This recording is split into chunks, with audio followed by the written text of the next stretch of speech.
Hi everyone, I am Maggie Rojano, Marketing and Communication Manager at Nesplora. And we at Nesplora perform neuropsychological assessment through virtual reality and measure cognitive functions such as memory, attention, executive functions, among others. I have been reading an amazing book throughout the summer that is called Achieve, Find Out Who You Are, What You Really Want, and How to Make It Happen by Dr. Friesen from Ontario, Canada. And it was a very rewarding experience, I have to say, because not only I read it, but I also did the exercise that are suggested in the book, which is amazing and so recommended. So today, we are so honored to have Dr. Friesen here, the author of the book. He's a neuropsychologist with a long experience working with elite athletes and other professionals, helping them to reach their peak, and also people with brain injuries, trauma, anxiety, etc. Currently director of Friesen Sports and Performance Psychology, and also you can find him at Niagara Neuropsychology Clinic. So welcome and thanks a lot for your time and for being here. Thank you. Thanks, Maggie. It's nice to be here. Thank you so much. So let's make a little introduction about this amazing book that I love. And to give some context about it, if I had to describe the book in like 3 brief ideas, they would be something around how to set your goals, scientifically based, that's important, how to build a roadmap to elite achievement, and how it's like to become a master on your executive function. Do you agree with that? Is there anything that's missing when it comes to presenting the book?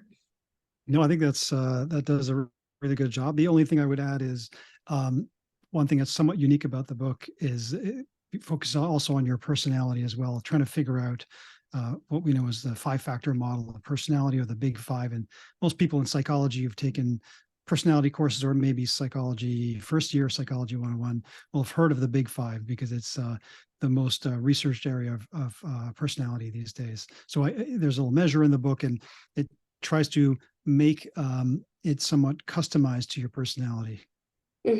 Yeah, that's key, because all of the self-improvement or books, they don't take into account that we are actually different and we have different personalities. They give you hints and tips and exercises as if we are were the same, and that's not the case. So that is something that differentiates this book from others.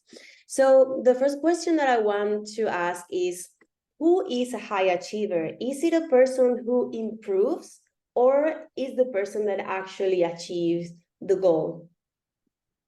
Well, I would say both. When I define a high achiever, what I really mean is those who are trying to achieve sort of goals, sometimes bigger goals, sometimes smaller goals, but people who are trying to achieve something important to them. So it's not just the gold medal winners or high achievers. It's whether you identify yourself as someone who wants to be more of a high achiever, and that's sort of what I'm aiming at. So I think a high achiever is actually both. These are the people who are trying to achieve goals and working towards something. It could be just getting your degree. It could be getting into graduate school. It could be, starting a business. It could be all kinds of things. It doesn't mean you're not a high achiever by definition until you hit like the top of those things. So it's just really about those who want to achieve. Yeah. So you don't. It's not mandatory to achieve the goal itself, but to get better. Like you're not competing towards anyone but yourself. That's kind of the point, I guess. Yeah, and the big focus on the book, and my take on this is everything should be individualized to the person, what's important to them, and that's why a big part of the book, as you said, is based on figuring out what are the right goals for you or for the person reading the book, and then how do I go about making this happen? That's why the subtitle is "Find Out Who You Are," which is kind of like personality, values, etc. Find out who you are, what you really want, which is your not just your goals, but also your values and maybe missions or missions in life. And then the last sort of section of the book is more how to make it happen, which is the last sentence or last part of the subtitle. And that's why in the subtitles, really, I try to make it exactly what the point of it was find out who you are, what you really want, and how to make that happen. Yeah, absolutely. Mm-hmm. Also, you emphasize a lot that everything that appears in this book is based on science. So is that because you think that nowadays pseudoscience are taking up too much ground in the... Yes, definitely. Yes, this is part of the what I call the democratization of knowledge and I think we might get to this later as well with the internet. It's really great that people can find information on almost anything. The problem is that there's, as you know, there's a lot of misinformation out there, and the people who are, let's say, the most likes or the most followers aren't necessarily the most expert or educated in these areas. And so it's actually a full-time job to try to push yourself to, push yourself up in the rankings of YouTube, of Facebook, of Instagram, to get lots of likes. And there's lots of tricks to do this. Of course, I don't really do much of that stuff, but the people that have millions of followers aren't necessarily the most educated in the area. And so it's great to get people who have experience, let's say a former professional athlete who writes a book on how to achieve goals. And that makes sense. The person has some lived experience. We have this in clinical psychology now. We're paying a lot more attention to lived experience of patients of what it's like to have borderline personality disorder or an eating disorder or PTSD. And I think that ADHD, another example, and that's important. And I think it's an important movement, but at the same time, those people aren't necessarily experts in, let's say, ADHD in general. You see this a lot on the internet of quote unquote ADHD experts or patients that come to me, for example, and want an assessment, usually adults now, for ADHD, convinced they have ADHD because they've watched TikTok videos or Instagram videos. And they'll say like, yeah, just like they say, I bite my nails too. That's like a symptom of ADHD. Or I focus a lot. Like I could read romance novels for hours and hours in a row. And I've heard that's hyperfocus. That's a symptom of ADHD. And these are all myths, and they're not actually accurate. And so people, it's great for people to get knowledge, but then people don't have enough background to really sift through what is BS and what is real. I think that's part of the problem. Yeah, that's a huge problem. The fact that people is actually diagnosing themselves just because they follow content from a certain creator that they like. Yeah. And people need to know that not because you had a personal experience, it doesn't mean that applies to everyone. And that's not science. It's just personal experience. So I wanted to emphasize this for the people to know that this is actually science. It's not, bullshit. Sorry, but right. Yeah. I get this a lot. Like, for example, the personality, even though the measure in there is just a definition and you kind of guess where you land, you can't take the real best measure of the 5-factor models called the NEO-PIR or NEO-PI3 now. And of course, you have to work with a professional to get access to that test. It's not available online. You can't give that. It's 240 questions, and it's obviously a copyright issue, and it's a psychological test that's controlled. And so you do the next best thing. Well, here's like a definition, and you can try to guess where you land on these, like extroversion, introversion, et cetera, neuroticism, et cetera. And that is, a lot of people the general public, I think, have never found a self-help book. I'm sure they're out there that actually tries to, go through someone's personality. That's not something like, no offense, the Myers-Briggs, which is not very evidence-based, even though it's got a very strong marketing team and it's probably the most used personality test in the world. The problem is it's based on a typology that people don't really fall into types. It's more of a continuum. Also the measures had all sorts of retest reliability issues. So you take the test this week and you're an INJ, whatever, and the next week you're like an NJ, it changes. And so that when a test can't give you the same result, after taking it twice, a measure of personality, which by definition is stable, it's not very valuable. So this is part of the problems with some of those tests. But this is the idea. Like this, I've never seen, and that I was trying to fill in a gap in the self-help literature, which is, if you don't understand your personality, this is a huge factor that's missing when it comes to self-help and self-improvement, because these are temperamental, they're partly genetic, there's biological origins, not completely, but at least 50% is biological, genetic. So knowing this is extremely important if you're going to do achieve particular goals. You're going to have to know this about yourself to navigate it properly.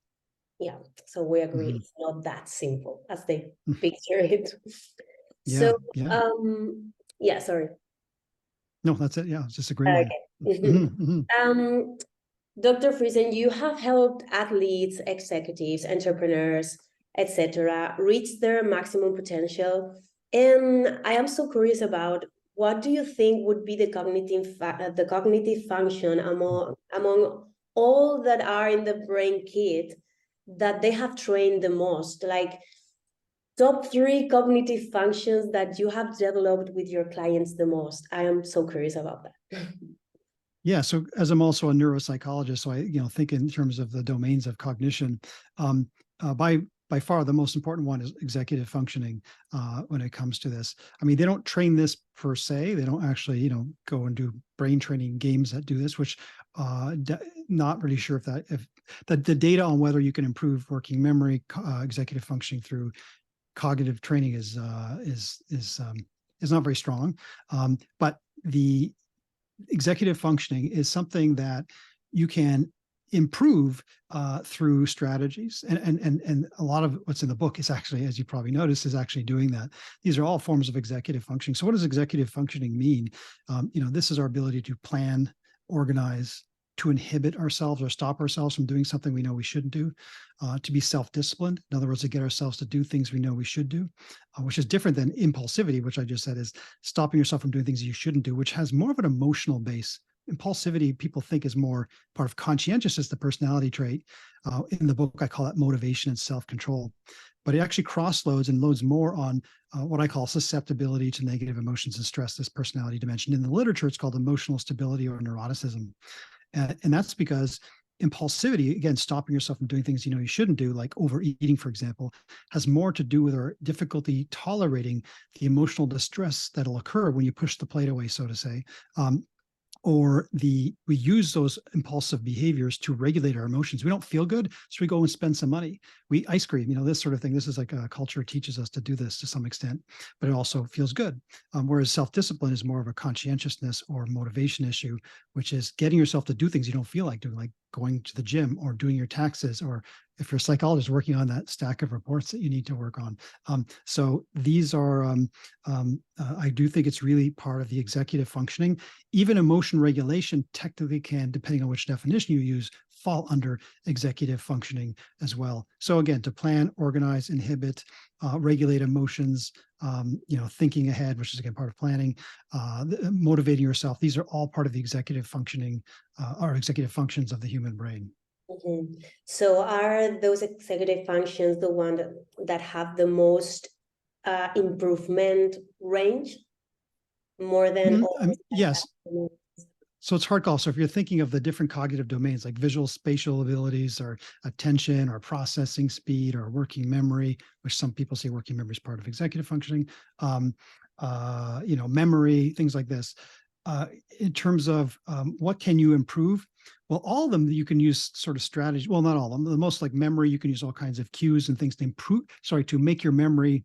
Doesn't improve your actual memory. It improves your ability to remember things. Using your phone to email, like I do this all the time. I treat myself as if I have a brain injury or have ADHD, in the sense of whenever there's something coming up and I need to deal with, I email myself through my phone. I press 2 buttons and I write just in the title, call Dr. Smith back, this sort of thing. And then I always check my email. So I'll see my email, use it as a to-do list. It's to take information off of your own working memory. Well, I got to remember this. I got to remember this, and putting it on an external thing. You can write this, of course, in a notebook. You can do sticky notes. So you can externalize your memory and therefore improve your performance in the domain of memory, but your actual memory is not improving per se. Executive functioning, though, I do think has more ability to improve, because they're really, a lot of ways, a set of habits.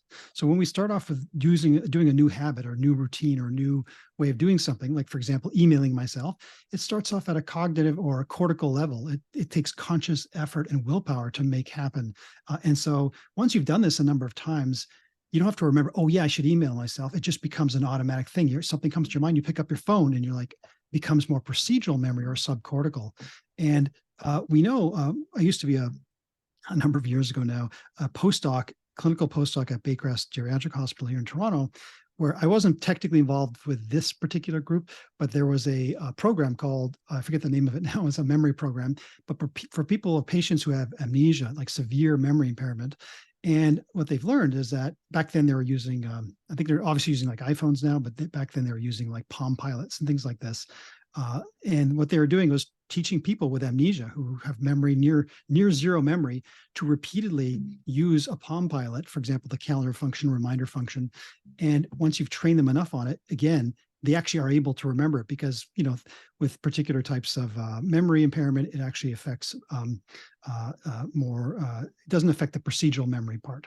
And so they can still learn those sorts of things, because it's sort of a more deeper subcortical, usually a motor response kind of. Think of learning to ride a bike as a procedural memory. We never forget, even though we may be a little bit off balance if we got on a bike 10 years later, but we don't forget because it's not declarative memory. You don't have to remember the steps and say them out loud. First, I put my left foot on the pedal, then I write my right arm on the handlebar, then I try to balance. You don't have to think of it. It's a subcortical, it's a motor learning kind of thing, or muscle memory, people call it.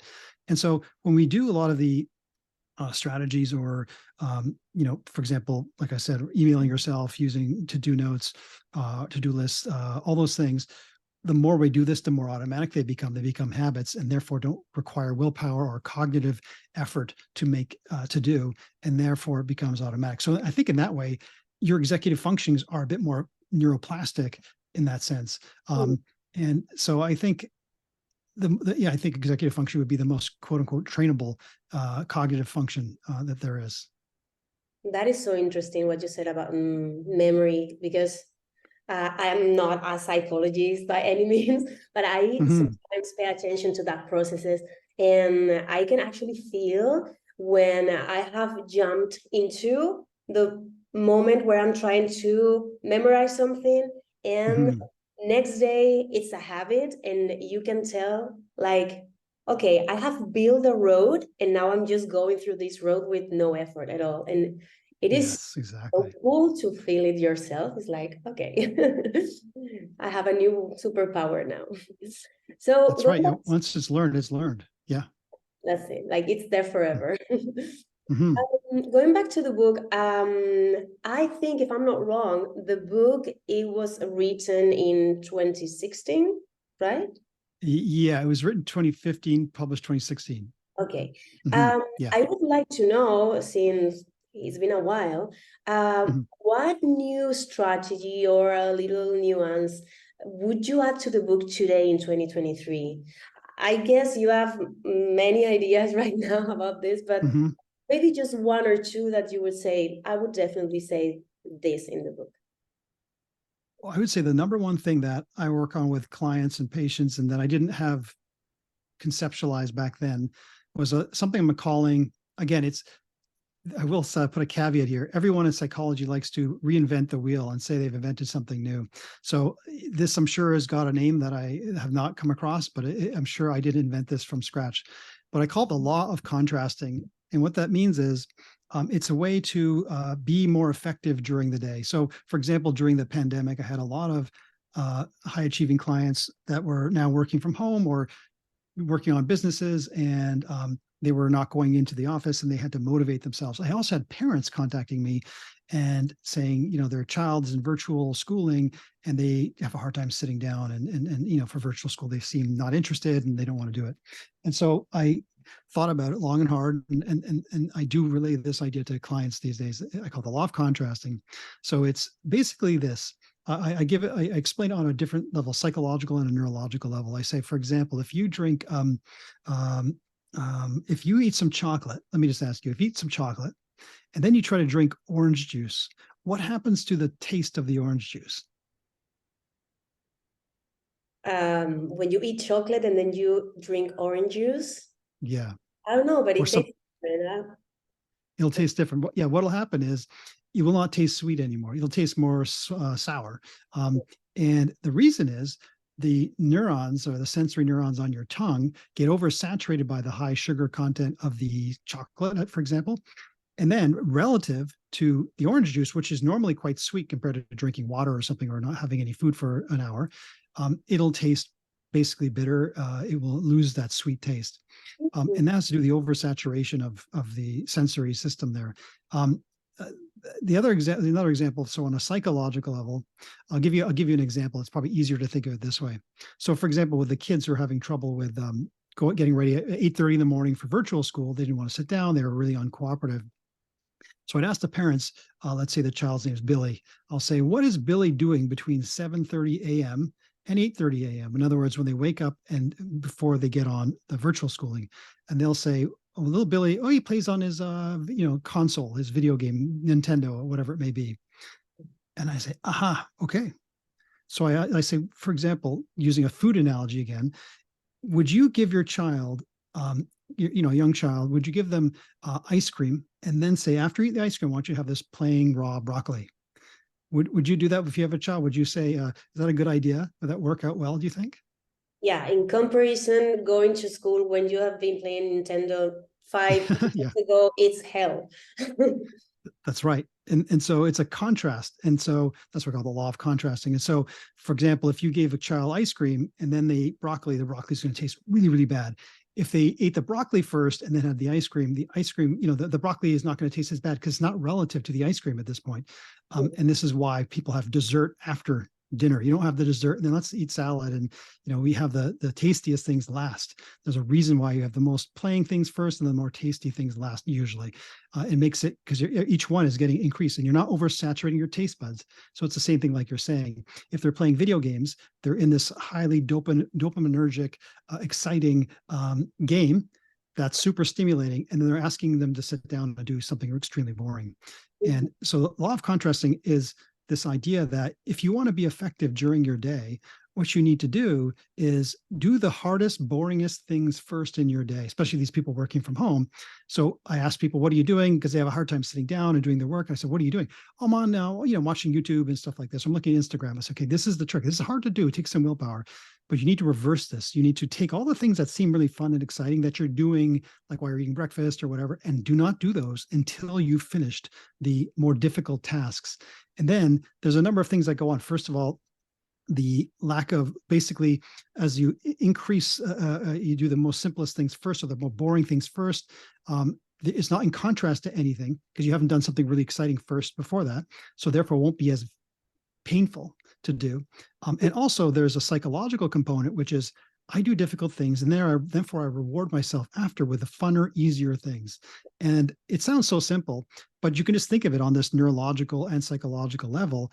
But people, in a lot of ways, they need this sort of roadmap of how does the mind work and how can I game my own system? How can if I understand how psychology and my brain works, how can I be more effective? And this is one of the tricks is you do all the hard, boring things first, the things you don't want to do, and then you reward yourself with the more fun, easier things later. For most people, it tends to work. And so this is something I call the law of contrasting that I think would be, if I wrote the book again, I would definitely put this in. Mm-hmm. Yeah.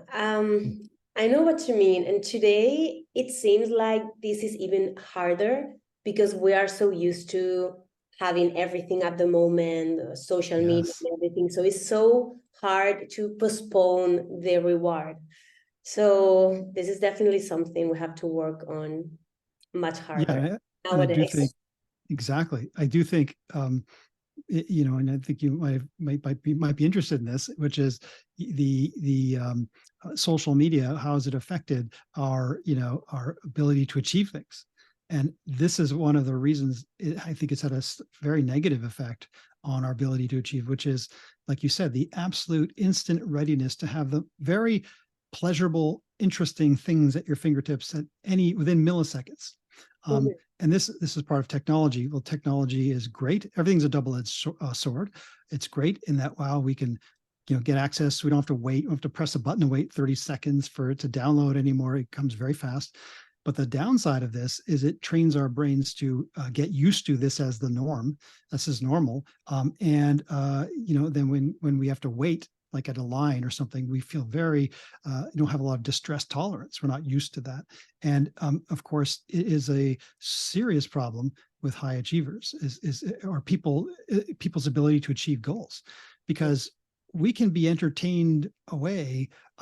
It's almost like these science fiction like movies or things where they're kind of making fun of us in the future, where we're just going to be sort of sitting like lying in a super comforter, lazy boy chair with tubes that feed us, and then virtual reality. You don't have to leave the house, and we're just sort of growing, physically with weight because we're not physically active, and we can take all kinds of drugs that maybe make us feel good. Like this is this fear of the future of what could happen.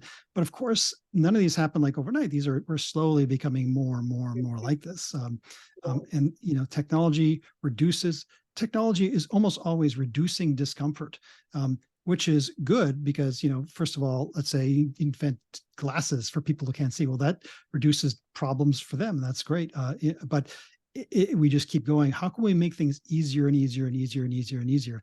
Which would be great if we use that time that we saved by using these shortcuts through technology to do more meaningful things with the rest of our time. But of course, what happens is that the technology itself becomes an addiction in a way. It becomes, and everyone struggles with this. I'm a super motivated guy, and I can struggle with this too. But there are tricks to this. Another one, I've worked with people who work from home a lot. And for example, I would use a different laptop for when I'm doing pleasurable things like watching YouTube or watching Netflix, like in the evening.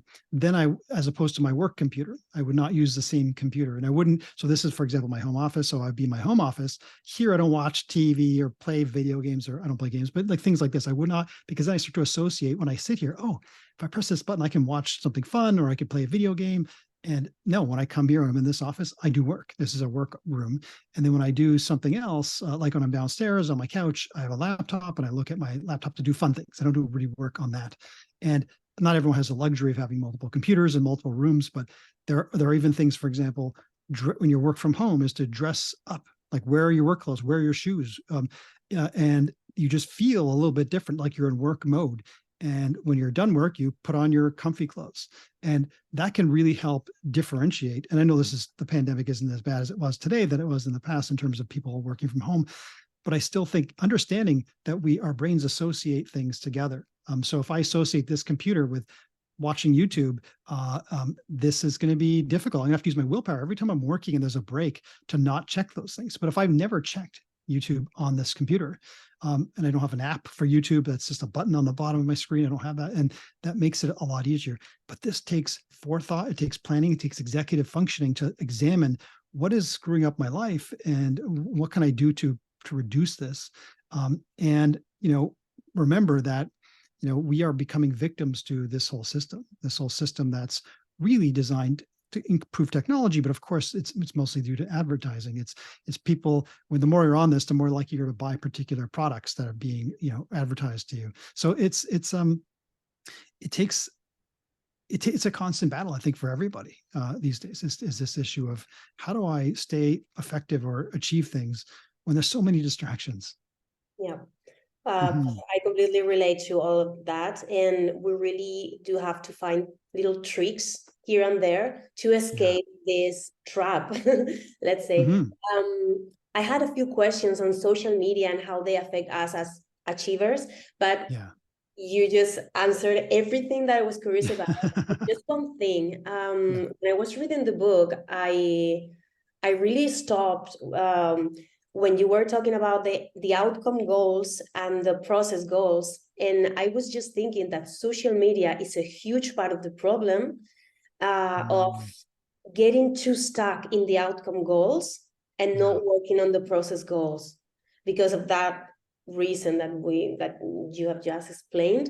And I think social media is like the biggest problem of stuck to the outcome goals so much and be frustrated instead of focusing on the process goals that you mentioned.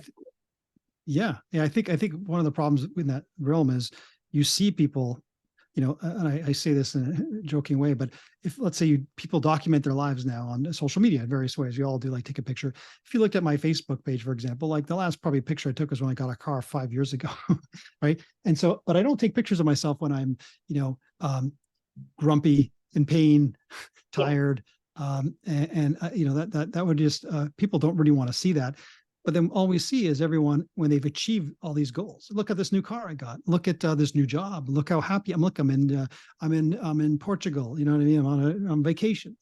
And we see that, and we feel, and this is like an outcome goal in a way. These are goals that you want to achieve. Or if this guy won the gold medal, or anything like this, we see the triumphs, and it's like these. What do they call this? These TV shows where they do home improvements, like HG in Canada, it's called HGTV, Home and Garden Network or something. I don't know what it's called, but it's you in 30 minutes, they have these like fake problems, of course. Oh no, like this is going to cost too much money, but they always fix it up in 30 minutes. If you've ever renovated your house, it takes months to do this, and it's like hell on earth, most of the time. But in the shows, it's like they have these little problems, and it's like a perfectly clean, beautiful place, within a couple of minutes. So it makes it seem so easy, just like it seems like, well, hey, we see all these people now on social media, we get to know them a bit better, and realize I should, which is good and bad, I should be able to, if that guy can do that or that gal can do that, I can do it too. So that's a good thing. But also, we're not seeing all the pain and the sacrifice and all that stuff that's happening behind the scenes. And so it makes it sometimes look too easy. And so this is part of the issue as well. We see everyone at their best, and then we feel like, and you can think of these as outcome goals, but it's downplaying the process, which is, what do I have to do every day, day in and day out? It's like getting your PhD or going to graduate school. It looks great, and you can make a TV show on it. Like in 10 minutes, I got my PhD, which really took 7 years. And there was all kinds of, there was like 40 courses you had to take. There was like 3 publications you had to do. There was multiple exams, and you had to do clinical practicums, and patients want to kill themselves, and other people threaten you. All sorts of things happen in those 7 years that are extremely difficult for some people. And I think sometimes this is setting people up for failure, because they watch these social media influencers make things look so easy, and then when they get to the real situation, they realize, man, this is way harder. And then they think there's something wrong with yourself, because the people you see on social media look like they're breezing through this, and this is a struggle for me, so therefore it must be something wrong with me. But it's really something wrong with the medium, which is social media is designed, of course, we want to see mostly positive things and fun things that'll make us feel inspired, and therefore we don't want to watch all these people failing and hating them with their lives. That's usually doesn't get a lot of views. And so we see this, and we do want to see this because of our nature of being a human being, and then we tricks our mind to thinking it's easier than it actually is in reality. Yeah, those narratives are so dangerous. And the funny thing is, even though that's not real, because deep down it's not real, but somehow you believe it. I don't know, like it affects you. Yeah. But deep down that's not the truth, and that's a lot. There is a lot behind that. But you believe it. You feel like, oh, I'm not enough for whatever reason. Exactly. Yes. So, it affects you on a subconscious, unconscious level. It's, it's really, we can, it's just like anyone could talk rationally. I have lots of patients that can seem so rational in the session, and then in their lives, they're doing completely irrational things. Once you get hot, like once you get angry, for example, these hot emotions, and then it's sometimes hard to believe that you did that. Like, and the police came to your house, like, wow, what's going on? You seem like such a rational person. But most people can be perfectly rational, when their emotions are low. And as soon as the emotions get high, things go out the window. So, it's a lot of this stuff we're seeing, like I said, is changing our way we perceive things, like you said, in a way on an unconscious level. It's really making us think it should be easy. And therefore, if it's not, there must be something wrong with me. And of course, all the social media stuff is emphasizing social comparison. How many people like you, or how do I look compared to you? I mean, everyone, we've always had social comparison. it's just amplified like with a magnifying glass now. And so, of course, even apps, they change like how many wrinkles we can see on the cameras, and these are these Instagram, I don't know, these picture things that make you look like you're really 50, and it makes you look like you're 18, and or then you maybe just put the filter on like 20% or something, so you're 50 but you look 30. This is it's rampant because it really distorts our perception of what's real and what's normal and what's average and what's what is life really like. I think it's an issue, and our society is going to grapple with this for a long time. Yeah, I love this topic so much because, just for the record, I've been working on social media for like 8 years, and since I moved to Canada in January, I have quit social media for good. Oh wow! And wow. I'm going through a journey, but I'm so happy. And yeah, so this topic is amazing. And yeah, when I was reading the book, I had the opportunity to just stop and actually reflect a little bit more about all of this, right? So yeah, moving on to another topic that I absolutely love is introversion and extroversion. And I was reading the chapter on introversion and extroversion, and I was thinking, what it's like to try to achieve your goals when you are neurodivergent, like, for example, when you have ADHD, how people do it, how do they compensate some abilities with others, like, what have you observed so far? Yeah, we can use ADHD as a good example. I will say that, I personally do think sometimes the neurodivergent movement may take things too far, because we're constantly broadening the definition of what neurodivergent is. And does that, before we just call this differences in personality, for example, like, for example, super high functioning autism, a lot of people who think they have that, they don't think they have autism at all. Some people do, but it's really, they're just introverted, for example. And now we're relabeling this as a neurodivergent neurodevelopmental disorder called autism, and really it's just you're kind of introverted, for example. I'm not saying that all cases of that are the same, but so it can go too far, I think, sometimes, and we got to be careful because everyone wants to be unique. This is, again, part of the social media problem. It's breeding narcissism in our world, that we all want to be unique and special and part of a unique special group, and I'm not sure that's a good thing, but at the same time, patients with particular disorders, banding together and socially supporting each other, and maybe seeing this not so much as a negative thing, and maybe there's positive attributes, or maybe it's not as bad as some people think. I think that can have some value as well. But when people, let's say someone has ADHD, in terms of, let's say, being a high achiever, what would that mean? That would make things much harder. Again, I see a lot of ADHD, and the vast majority of adults who come to see me for ADHD assessments don't have ADHD. They think they do, or that they took a stimulant medication based on taking a practically useless self-report questionnaire on, let's say, ADHD symptoms at their family doctor's office, took 18 questions or something like this, and they scored a quote unquote positive, which those symptoms, none of them are actually specific to ADHD in any way. And of course, family doctors don't have any real training in mental health, and so therefore they shouldn't be diagnosing and doing this. But of course, there's limitations in this Canadian system in terms of, like, seeing a psychiatrist or psychologist is difficult. So, someone has ADHD, it's really an executive functioning disorder. It has very little to do with attention problems, despite the name. It has to do with executive functioning. All the major theorists and experts in ADHD know this, that it's not really an attention issue. It's issues with executive functionings in general.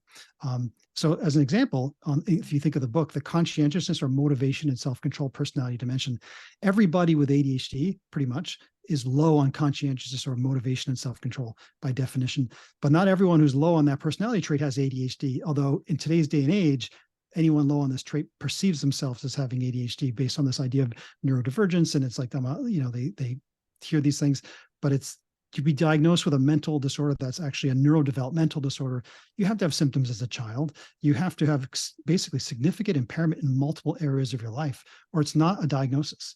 And so, But people with ADHD are going to have problems with executive functioning. So they're going to have it really challenging to be able to achieve goals. And they'd have to do the things in my book even more. All this, how to make it happen section is really getting clear on what are their values, what are their strengths and weaknesses, what is their personality, what's their mission or missions in life.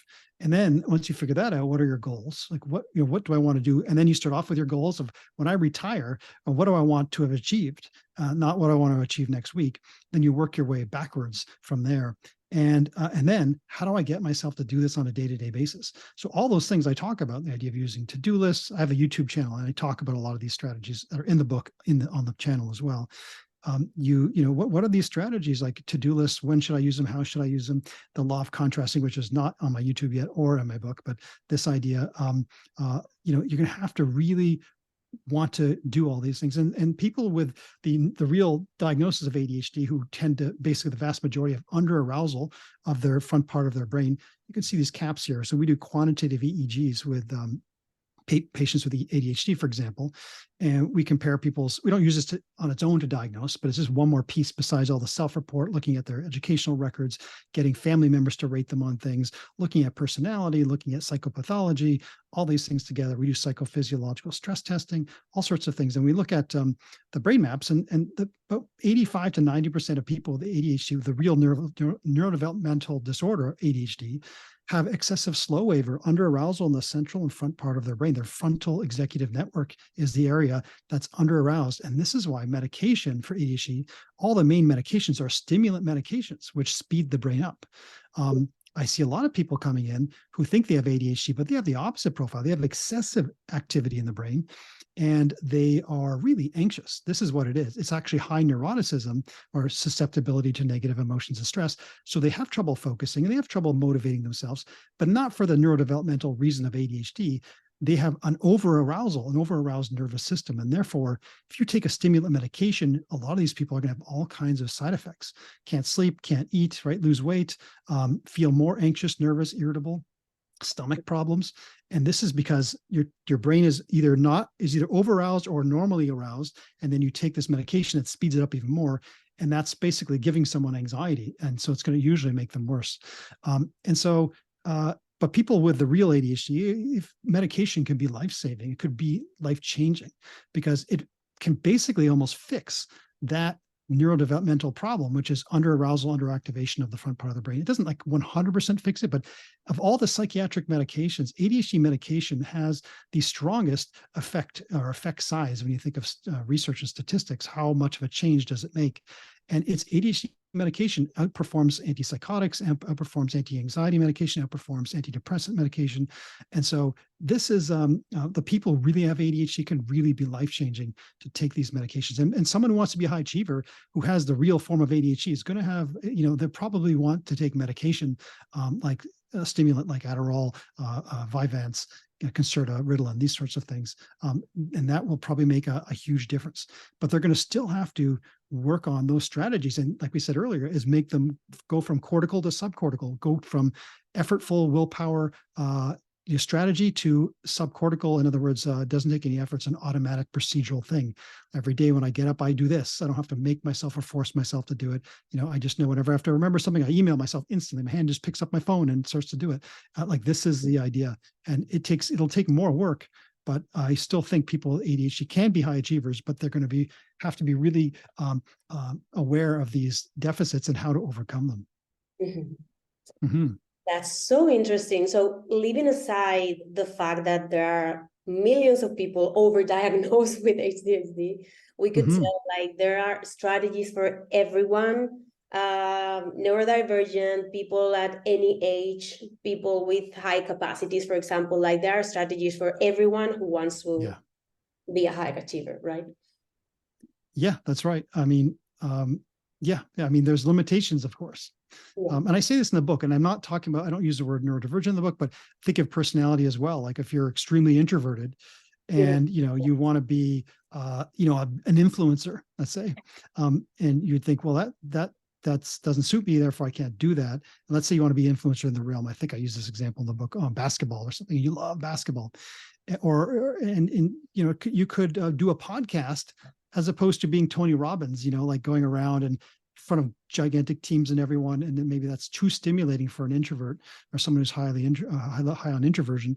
But there's other ways of basically achieving the same goals that are aligned with your actual personality. So in a way, you can think of what I'm talking about in the book as the new public language, this idea of neurodivergence. Again, I'm not a huge fan of that to use it to describe introversion, extroversion, and personality, because that's just personality. Because using the term neurodivergent is pathologizing, even though the goal of neurodivergent movement is to depathologize, in my opinion, it still pathologizes normal parts of being human, normal differences. And so by pathologizing it, I think it's an issue. And even the diagnostic categories like ADHD and Asperger's, which we don't use anymore, these sorts of things, they are, they're not always that valuable. They're still made up ideas to try to fit round pegs into square holes, or square pegs into round holes, right? It's not exactly how nature is. It doesn't carve nature at its joints, they say. It's basically a rough attempt. It's like the DSM. Lots of criticism for the DSM. It's useful to some extent, but it's not like all these different disorders, or let's say all the, I don't know how many, 25 anxiety disorders, are they all unique and different? No. If you work clinically, you'll know that the patients with panic disorder almost always have GAD, who also have social anxiety. They all go together. And so in a lot of ways. And so they're not like these distinct separate things. And a lot of times these almost all psychological difficulties that are less neurodevelopmentally oriented, like depression, anxiety, all these things, they all have personality prerequisites in a way. Like almost everyone who develops an anxiety disorder is high on the personality dimension of negative emotionality, or what I call susceptibility to negative emotions and stress. And again, to pathologize sometimes normal-ish behaviors, I think like the real subtle problems, I think is problematic. I think it's better to think I'm just a unique person who has tendencies in all these different ways and uniquenesses in the different ways. It doesn't mean I'm neurodivergent, which to me suggests there's something wrong, and I'm something wrong in my brain compared to the average person. It's just like everyone's looks different. We all have our personalities, and our behaviors are slightly different as well. So these are the mild forms that I think sometimes are being over pathologized. And of course, like people have autism spectrum disorder, this isn't a variation of personality. This is a neurodevelopmental issue. People with severe ADHD is not a personality thing. It's a neurodevelopmental thing. So it's a sticky area, because it's I think in some ways we got to be very careful, because the neurodivergent movement may be actually doing the wrong thing. It's actually maybe over pathologizing people when the goal was to depathologize. And I think in a way it over pathologizes and labels people, and everyone's labeling themselves and others. Oh, you're not part of the ADHD neurodivergent group. You're not part of our in-group. And it's again making us pitting ourselves against each other. Oh, you're neurotypical. You don't understand, and this sort of thing. And so I think this is this can go too far, but I still think there's some value of it. But just like anything, it can go too far. Yeah, we'll definitely have a couple of more thoughts before saying neurodivergent people ever again, because it's all over the internet, and sometimes you embrace some terms and they and then and I'm not criticizing you when you said that at all. I'm not trying. Hopefully I didn't come across like I'm lecturing you, but I just I see this an awful lot, and I'm starting to wonder, stepping back, is this good? Is this helping people to really label themselves this way, or is this actually maybe got some drawbacks? But it's it's an improvement on the pure medical model that the doctors control what they call you, and it's that democratization of knowledge, which I think is very helpful. But at the same time, it can lead to problems. So you have to keep this sort of happy medium. Experts still have a role to play, but we need to take into consideration people's lived experience at the same time. Yeah, I think it has to do a little bit with like marketing, like those terms are invented, let's say, because they're easy, because it's easy for everyone to understand them, but they can do more harm than good. So I hope more professionals like you and other neuropsychologists out there would be more viral on the internet to just explain these sort of things. But right. I'm happy that we have it here in the interview. Here we go. We just put it out there. Yeah, fantastic. Let's talk a little bit about the career path, because in the book I have noticed you are so career centered, and obviously achieving huge goals take time. And I was wondering if is it a harder challenge today than in 30 years ago to be a high achiever, career talking, taking into account that today the stable career path is a little gone? Like today, millennials like me and Gen Z are more open to constant reinvention. I think it's such a generational gap. So what are your thoughts on this? Like goals based on career today, like younger generations? So a couple of thoughts. One is, just so you're aware, people who are high on the personality dimension of openness to experience tend to get easily bored and change careers a lot. Actually, a lot of the adult ADHD people that come to see me, it turns out they're just very high in openness, which has no correlation with ADHD in real life. But they perceive this as, oh, I've had multiple jobs, I have a hard time sticking, I get bored, and I want to do something else. And like, this looks interesting, and the grass seems greener, right? That can look a little. ADHD patients do get bored easily. That's like, you can think of boredom susceptibility as one of the core features of ADHD, because their brain's underactivated, under-aroused. They have to constantly do things that are exciting and stimulating to feel basically normal. So openness to experience can make people want to change careers more. So I wonder with you too, like, that's, and I wonder, I don't know if there's any evidence for this, but it makes me wonder on a population level, let's say Generation X, like me, and versus generation millennials and things like this, if there are getting to be differences in openness because of the way culture and technology and social media, because the younger generations are exposed in so much more detail to all these different career ideas and paths. Like when I was in undergraduate in the 1990s, I could watch the TV show ER to learn about medicine. I think around, I don't know when it was 99 or something, there was Good Will Hunting came out with, Robin Williams and being the psychologist, but there was no, like, you couldn't really see real live psychotherapy, other than there were some videos from the 1950s that you could maybe find. Sorry, there was no real internet at that point, so nothing like today, like YouTube or something. But you could, now you can find like Carl Rogers doing therapy on Gloria, and then Albert Ellis doing therapy on Gloria. Like, this is, but I only saw that in graduate school in these old VHS tapes, to watch this. But back then we didn't get exposed. So it was a bit of a risk. Like, I have to, to figure this out on my own. And once you get there, like, I volunteered at a hospital, and I realized very quickly I didn't want to be a physician. I was very into health and being healthy, and then I realized medicine has zero, at least this type of medicine has zero to do with health. It's like more of a mechanic fixing car wrecks, right? That's what medicine looks like. You're fixing something after there's a serious problem, or you're trying to get it back on the road for the next 10 minutes. And that's basically the idea. And it really turned me off at the time. And so the younger generations can see all these different careers, and therefore I wonder if it's boosting openness to experience, like interest in various things. So I think that's part of it. I had another part of that. I'm trying to remember what I was going to say. So we have, repeat your question to me so I remember what you were asking. Yeah, the question was something like, is it more difficult nowadays to become a high achiever, taking into account that younger generations are not so attached to a single career? To a single career path. Yeah, like, we change a lot. It's a kind of a tendency that I see. Yeah. And I again, I think it's because you're exposed to everything, and there's so many.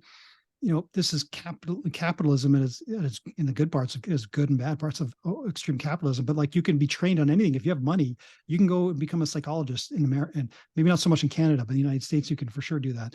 If you have money, you can, even if your grades suck, you'll find a private school that you can do an online PhD and become a psychologist, for example. And so almost anyone, if you want to, can become anything they want. Of course, the market becomes oversaturated, right, with this, and this is a problem. But I think the way to think of it is less so about what do I want to be as in my career, as opposed to thinking, what are my values? What kind of person do I want to be, regardless of the career? And that being important. In the book, we talk about how to figure out your values, and that's the type of person you want to be. And these are basic ways of being in the world that you can do on almost daily basis. They're different from goals. Goals have a deadline. It's like, I'm going to get my PhD by this year. That's a goal. Write a book by a particular date. That's a goal. To try to, you can value disseminating knowledge, and you can do that in many ways. Writing a book or doing, PhD, and there's a million ways to do disseminating knowledge. So it's more of a value. I'd like to share knowledge. I like to learn things and share it with people. And so there's many ways you can do that. So I think with the, with the career market today, with lots of different opportunities, and of course, jobs being less likely to want to give you good incentives to stay with them and give you strong pensions and, all sorts of things. That's and less expectation that people will stay forever at particular jobs. And so I do think that really focusing on values would be probably a better thing. And it doesn't really matter where you work. It's a matter, am I living in line with my values? I think that's the most important thing. And so if you define achievement as, or being successful as, I am satisfied with my life because I live my life in line with my values, as opposed to outcome goals on paper. I'll be happy when I'm a millionaire. I'll be happy when I have my doctorate. I'll be happy when, I have 1 million followers on YouTube or something, right? These are all outcome goals that can be dangerous to overfocus on. But at the same time, people have argued, I don't know, and there's other books that have come out, and I don't know if I fully agree with this, but they'll say this movement towards, like what I did in my book, which is to really understand yourself and try and pick a career or something that's really suited to you and find out what you really want to do with your life. And they say you can find meaning in any job. But I don't agree with that. I think it's going to be very difficult. Let's say you're working at a fast food restaurant, and but you really want to write novels. And yeah, you can find meaning in like cleaning, putting the French fries and serving customers. But at the same time, that might not be good enough for you. Like that might not be, you may be living way beneath your actual potential, unless you really want to do that. And if you want to do that, it's perfectly fine, because the definition of success is living your life in line with your values and doing what's important to you. And therefore you're satisfied, not living your life based on what society tells you should do. Like people from my culture, not my culture, I've worked with patients who, you're not successful unless your child becomes a doctor or a lawyer or an accountant, for example. And if anything less than that is your child is not succeeded. And I think this is poisonous ideas to put in people's head. And that also, I think it's a bit of a bad idea to think that anyone can figure like you can get your own meaning and from any job that you do. And I don't think that makes sense to me. I think you're going to get the most meaning when you do something that's not completely perfect, because no job is perfect. Every job sucks at times. But there's a difference. So I could be what I do now, being a psychologist and doing all these things. And sometimes I get sick of it. Sometimes I work with difficult people, and sometimes, it's great. But those times when it's not so great, I don't really seriously question, but my mind will pop up with thoughts like, why do I do this? Is this worth it? But if I really seriously think about what could I do instead, there's not a lot of opportunities in my head that would actually fulfill and allow me to be the person I want to be, which is, have values of wanting to help people, wanting to learn and disseminate knowledge, like I mentioned before. And the way I'm doing it now is always difficult, but it's still in line with who I want to be and my personality, et cetera. So I think that's the really important thing is whatever you do, it's not going to be perfect, but if it's checking off a lot of the boxes in terms of your values and your personality. It's not like you're an super introvert and you're forced to be a salesperson. You got to constantly entertain people and beyond. And that's going to wear you out very quickly. You're going against your biology, and it's going to be a serious problem over time. So I think you can't just like force meaning on things. I think finding out what's important to you is still the way to go. Yeah. Also, you describe some examples in the book that are very inspiring, and it may look simple, but it takes a lot of inner work. And sometimes I wonder, why isn't all this taught in school since we are little? Like, it is so important to educate from a young age, to be high achievers, to be aware of our cognitive abilities, personality traits, etc. And nobody talks about that in school. Like they teach us how to math, history, English, Spanish, whatever, but they don't talk about like you have to turn 30 or something and start doing the inner work and diving deep inside of you and then realize. But sometimes I feel I wish I've been taught about all of this earlier in life. So now I would have way more tools to work with. Yeah, I agree. The what I would say, there's a limitation, of course.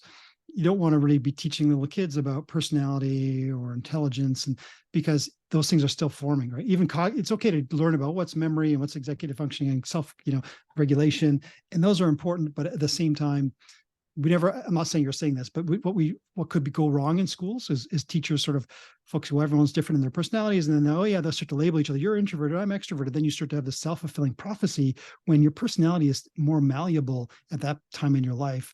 And you can, start to believe, oh, I'm an introvert, so therefore I can't do this and this and this because I'm an introvert. I've known this since I was in grade 2. The teacher taught us, and everyone labeled me as this. Of course, they're not aware of this. Same with intelligence.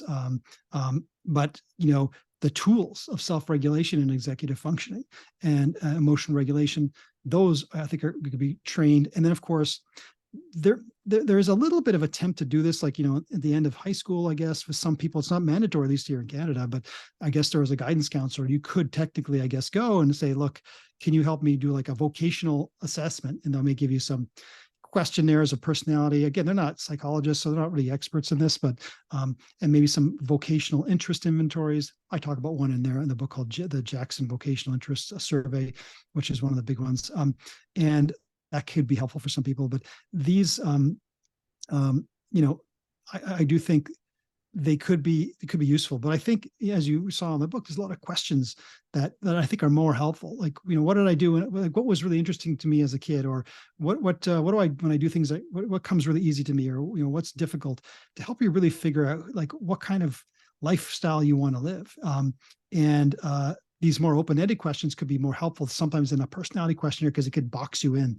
And that's my fear, is getting labeled, and therefore, like the Myers-Briggs would do, label you, you're an introvert. And therefore, but by the time you're 25 or 30, your personality is set in plaster, they say. So plaster is very hard, but it's breakable with a hammer. So with enough psychotherapy, maybe things like neurofeedback, supplements and meditation, you could change your personality from high levels of negative emotionality. What's that? A huge trauma event in your life. That's right. Yeah, and it can. Yeah, right. Bad things can set you back, right? As well. So these, but in general, your personality is relatively stable across the lifespan. There's lots of longitudinal research. It's not perfectly stable, and there's population changes over time. But if you're super introverted, and I'll give you an example of introversion. So a lot of people think I'm shy and anxious, therefore I'm introverted. Shyness in terms of social anxieties really loads on the personality dimension of emotional stability or neuroticism or susceptibility to negative emotions and stress. That's where it loads, as opposed to introversion. Introversion is more, some people say, where you get your energy from. And people who are introverted tend to be more serious. They tend to be a little bit more, not slow cognitively, but they're less active, they're less sociable. But it's not because of anxiety. It's because of just a preference of their personality, of their biology. And so I see a lot of people that think they're introverts, and it's really social anxiety. And if you treat the social anxiety, they're no longer introverted. And so that's not real introversion. That's fake, if you know the right term, but fake introversion. It's really, it looks like introversion on the outside, but it's really social anxiety, which is not the same thing. And so I think it's important that we be careful about labels, including taking personality tests. And I think I warned people in the not to take this as proof of anything, but it's important to understand our personality tendencies, and that's why I use the word tendencies as opposed to types, where we have tendencies to experience more negative emotions than the average person. But it's not a guaranteed in every situation you're going to have the most negative emotions. It doesn't work like that. Mm-hmm. Mm-hmm. Okay, so there's only 2 questions left. I please, Dr. Friesen, ask you to excuse me for just 10 seconds, because I need to take a charger that's over there. Yeah, I'll be back no in 10 problem. seconds. Just 2 questions left, and I Sure. will give you. Okay, I'll be back in 10 seconds. Yeah, no problem at all.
Yeah, I'm back. Okay, we're almost done. The next question I wanted to ask you is, well, we at Nesplora, we perform neuropsychological assessment with virtual reality, and I would like to know, how do you use Nesplora in your clinic in Niagara neuropsychology? And if you use it to assess your clients, your high achiever clients, before starting to make decisions about how to work with them. And yeah, I just wanted to ask you about that. Like, how do you use it in your practice every day? Sure. Yeah. I don't actually use it with the high achievers much at this point, although, that question makes me wonder if I should. I often use it with almost all the ADHD assessments for children to adults. I've done some, I have some people with PTSD. I work with a lot of first responders, like police services and things like this. So we do a little bit with them as well. People occasionally we do dementia assessments, and we might do it with some of them, although some of them are not very technologically savvy, and we may not use it with them. It depends. But I don't actually use it with the high achievers. A lot of the high achievers these days we're seeing them virtually. And so this is part of the issue that they're not actually coming to the office physically, but we do it mostly with ADHD. We use mostly the attention module, both the aquarium and the school version, and I find it extremely useful. Going back to the adult ADHD issue, most of them end up performing normally. Because most of them don't have ADHD, although it's not specific to ADHD, but it does help because a lot of people come in convinced already from social media that they have a particular diagnosis, usually ADHD. And I say, look, your brain map doesn't look like ADHD. Your virtual reality testing, the best, most accurate tests we have, this Nesplora testing of attention, it's very difficult. Even the aquarium it takes working memory and executive functioning and inhibition to do, in addition to attention and performing normally on all these things, can help. And then we look at their school records, and there's no indication of any teacher of 12 years reading every report card, not a single person mentioning a single symptom suggestive of ADHD. And this is very helpful to rule things out. So I use it mostly in those contexts, and I wonder, as things get a bit more back to normal with people coming back to the office in the future, or I don't know if things will stay more permanently, people wanting to do this virtually, that we could do more of this testing, let's say using the executive functioning or an Nesplora test as an example of this. But I do see potential there for sure. Yeah, just in the future, if you ever use it to measure their focus or anything before starting a procedure with them, with one of your high achievers, just please let us know. We will be very happy to know that. Sure. And the last question is, in the book, you mentioned a lot of other books that have inspired you over the years, like Man in Search of Meaning, which I love, and other books. And I would like to know, because I always ask this question to everyone that I feel inspired about. Sorry, my English is broken. Yeah. I would like to know, which other books would you recommend today? Because I will definitely read them. Yeah, that's a good question. And I listen, a lot of them are Audible these days, audio books, because I do when I exercise and things like this.